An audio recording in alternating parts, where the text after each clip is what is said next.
Then, on the 23rd of April, I went to see Porter Robinson at the Electric Ballroom in Camden. Oh my god. I really cannot believe the experience I've had with Porter Robinson's music. Going from being like, yeah, it's alright, I guess, to his 2021 album Nurture being maybe my top 5 albums of all time, full stop. An absolute life-affirming emotional powerhouse that feels like it connects to me on a deeper level lyrically than maybe any album I've ever listened to has.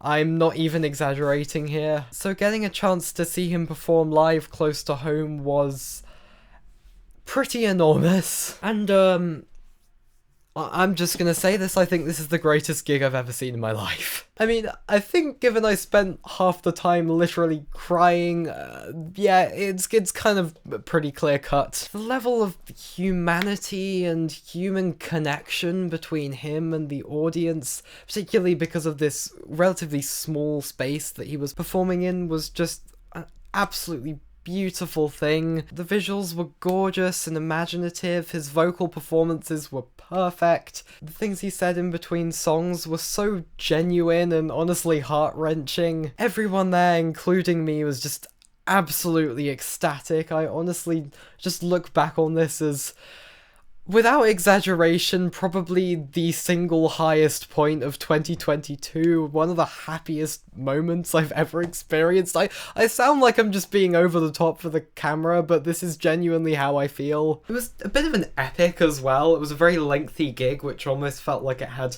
multiple acts to it, including a big stretch in the middle of more ravey EDM type tracks, more tracks from his early work, his Worlds album, some remixes. The visuals were just like this enormous sugary kaleidoscope at some points. Like, say what you will about that early 2010s style of dance music, it does generate such ecstatic live experiences, which I hadn't really had before until this point. You know, I'd been to some like 90s dance acts and stuff, but I do feel like there's a special kind of vibe that you get off this particular style of music in a live setting, so that was just fantastic to experience. There was a hilarious moment with Sad Machine where he sort of like teaches a member of the audience to play it on this little sort of MIDI pad device, and started off just sending the crowd mental with one single note. It was just like bing, wah!